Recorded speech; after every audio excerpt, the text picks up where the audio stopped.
పంట వేసిన ప్రతి రైతుకు రైతు భరోసా ఇవ్వాలన్నది ప్రభుత్వ ఉద్దేశమన్నారు మంత్రి తుమ్మల. రైతు భరోసాపై కేబినెట్ సబ్ కమిటీ ఇంకా ఏ నిర్ణయం తీసుకోలేదని స్పష్టం చేశారాయన. ప్రతిపక్షాల ఆరోపణల్ని ప్రజలు పట్టించుకోవద్దని సూచించారు మంత్రి తుమ్మల. చేసినటువంటి రైతుకి రైతు భరోసా ఇవ్వాలనేది స్థూలంగా ప్రభుత్వం యొక్క ఆలోచన.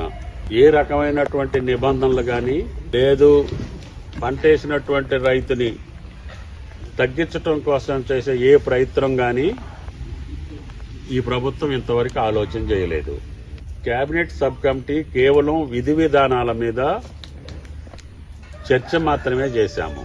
ఎన్ని చర్చలు చేసినా, ఏ రకంగా చేసినా, ఏ ఆలోచన చేసినా మాదొకటే ఆలోచన: పంటేసినటువంటి రైతుకి రైతు భరోసా ద్వారా ప్రభుత్వ పరంగా వెసులుబాటు ఇవ్వాలనేది ప్రభుత్వ లక్ష్యం. కాబట్టి ఈ రోజుకి, ఈ నిమిషానికి ఏ నిర్ణయం చేయనటువంటి ప్రభుత్వానికి ఈ ప్రసార సాధనాలు కావచ్చు, ప్రతిపక్షాలు కావచ్చు, ప్రజలు కూడా ఏ రకమైనటువంటి ఆలోచన చేయాల్సినటువంటి అవసరం లేదు.